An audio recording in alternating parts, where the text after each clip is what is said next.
Hey everyone, it's Tyron here. Just wanted to share with you about probiotics and how crucial these are to not only your gut health, but as you see, your mind and your emotions and your brain function. Probiotics, basically what they are is basically bacteria. Uh, the probiotics in themselves have a good symbiotic relationship with our human bodies. And then there's obviously pathogenic bacteria, the ones that we don't want that just cause problems and stuff. So we have about 10 to 1 ratio comparing the bacteria that's in our bodies compared to the number of cells that we have in our bodies, about a 10 to 1. There's about 100 trillion bacteria cells compared to um, sorry, compared to about 10 trillion of our cells. They're a lot smaller, obviously, so they don't take up as much space, but yes, we are full of bacteria in a good way. And they comprise about 2 to 5 pounds in weight in your gut. Um, and the really kind of interesting thing about these probiotics, these bacteria, is that about 80% of your immune system is situated right in your gut. So if you have a compromised gut where your good to bad bacteria ratio is way off, your immune system is going to be affected significantly. But as I mentioned in the beginning, not only is it good for your gut health, it also, your mind and your mood are largely controlled as well by a good functioning gut. Um, and a majority of serotonin, which is a neurotransmitter in the brain, which if people are feeling down or they need to get their mood boosted, is they'll take certain things, certain drugs, or even certain natural things that can help boost their serotonin levels.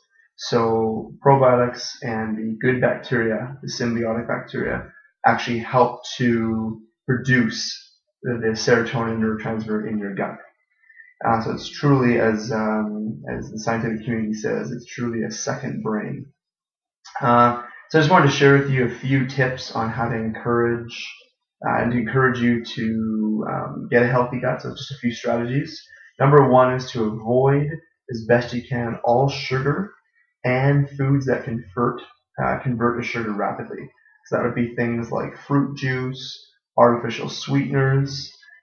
Basically, these act as, if you want to call it nourishment or like fertilizers for the bad bacteria, and basically just cause them to grow and give them food to flourish. So if we can cut out the sugars and the foods that convert to sugar rapidly, let's say like a lot of refined flours, that sort of stuff, fruit juices, artificial sweeteners, then we can really starve these bad guys, if you want to call it, from producing.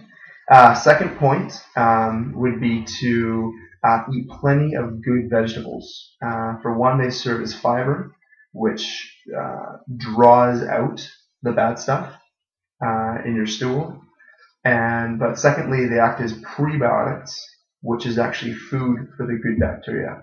They actually act as a food source for these good bacteria to grow.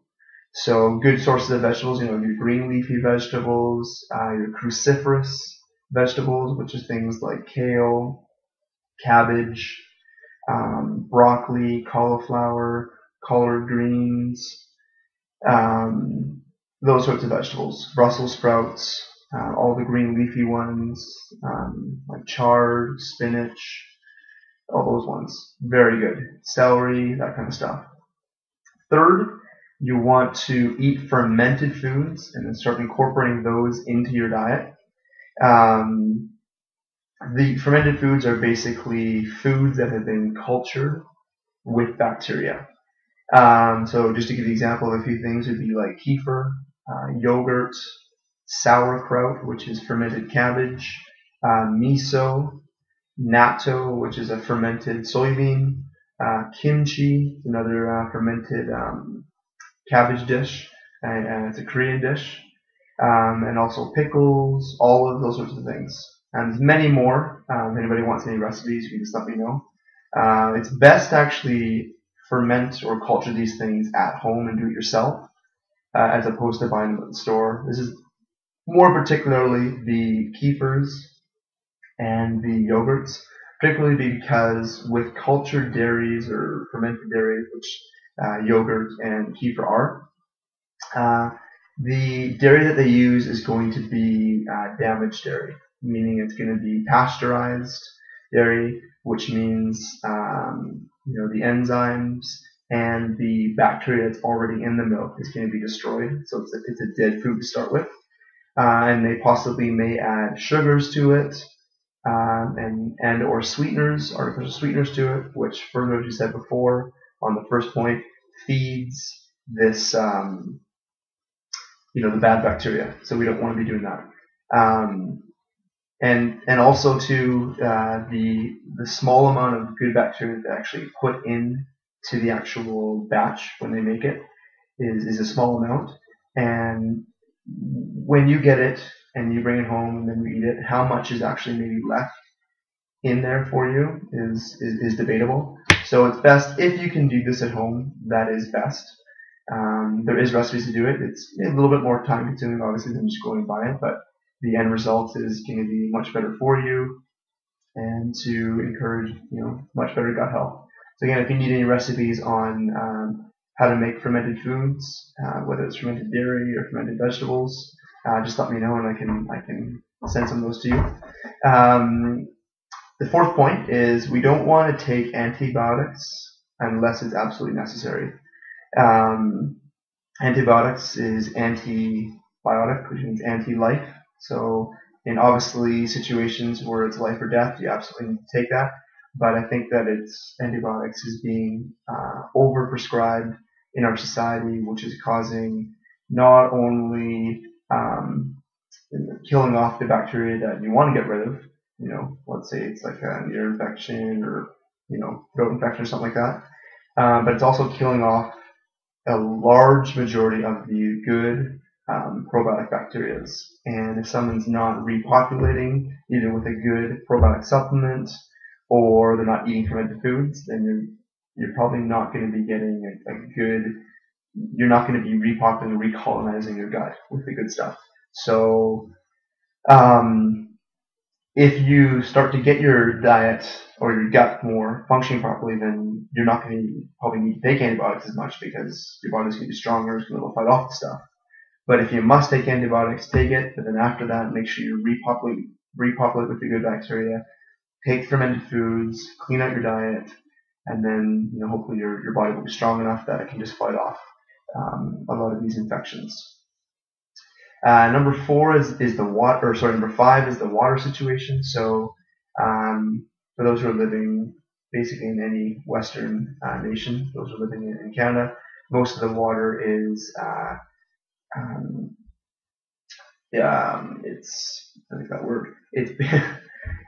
they put chlorine in the water to disinfect it. That's the word I'm looking for. And which is good because if something gets in the water that's dangerous, you could die from it, so it's good. But before we drink it, or even before you shower in it, it's best to actually have it filtered properly, so it takes out the chlorine or fluoride that may be in it.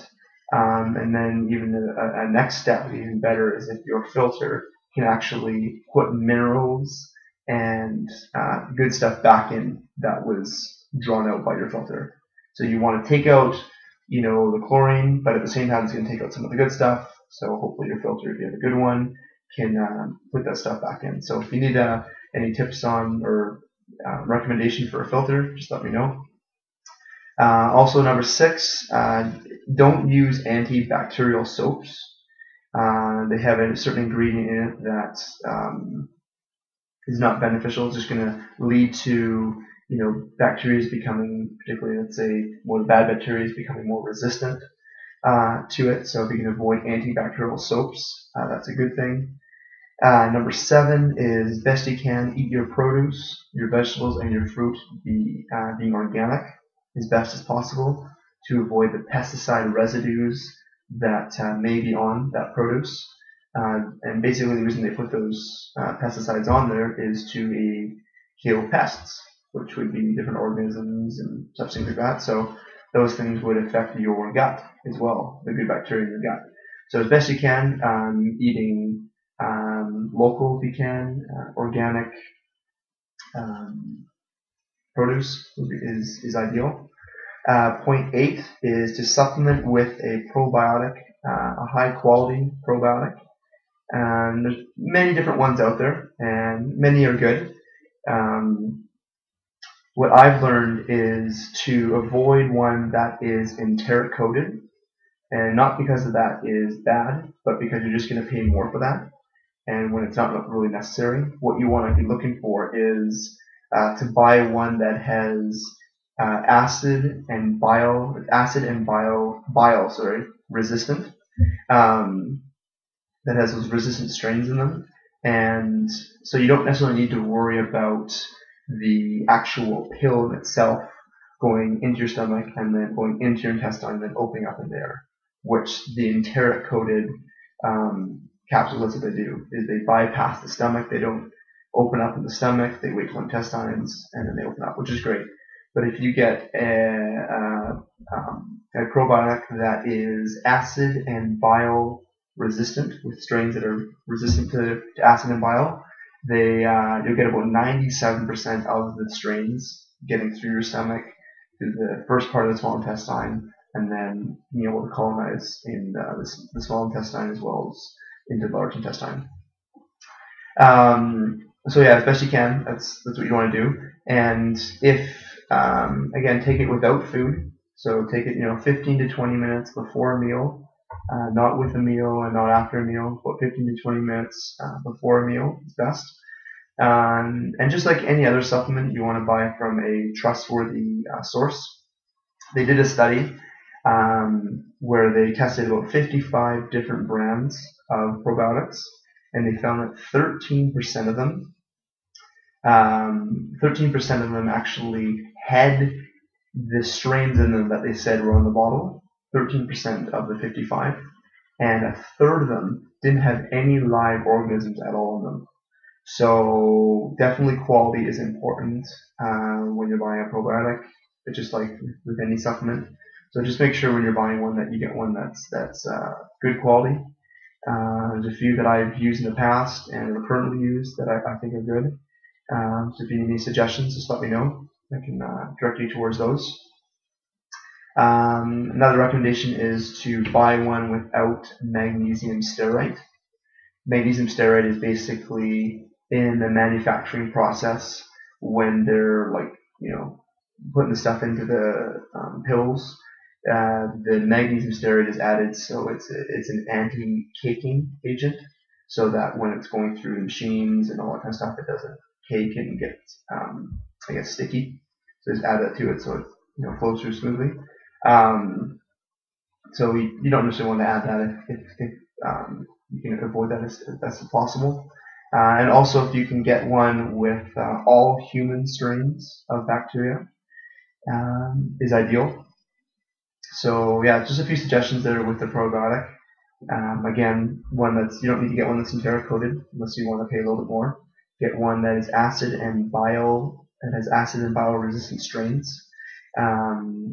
Take it before a meal, 15 to 20 minutes before a meal, and then buy one that's from a reputable, trustworthy source, so that you're actually getting what's actually labeled or what's actually written on the label. Maybe say 50 billion CFU, colony forming units.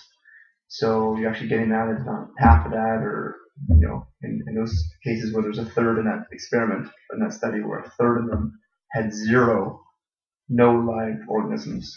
So yeah, just get it from a trustworthy source. No magnesium stearate, and all from human strains if possible.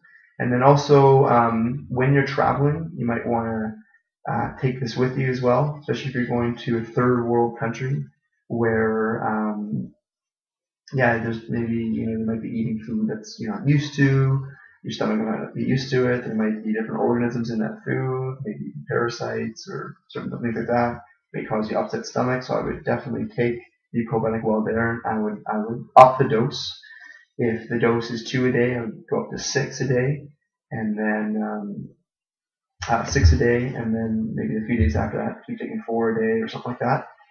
Just so you can that bacteria can help you to fight against any foreign bacteria or parasites or whatever that your system's not used to. But yeah, so definitely get on fermented foods for sure. Cut out the sugar and foods that convert to sugar rapidly. It's going to be a huge benefit, like I was saying, not only to your gut, not only to your immune system, but to your mind, to your mood, and to your emotions. So yeah, think about all those benefits. 80% of your immune system starts in the gut, and I know a doctor that I've been learning some things from, a doctor in London.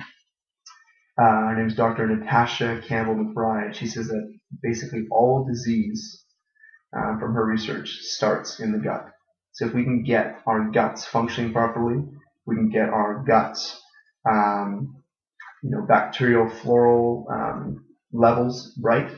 So we have way more of the good bacteria than the bad bacteria.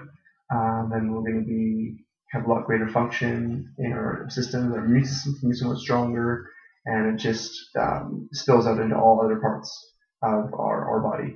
It becomes actually systemic in a good way. So yeah, I hope that tip helped. And if you have any questions, just down below in the comment section, just let me know, and I'll get back to you. All right, talk to you later.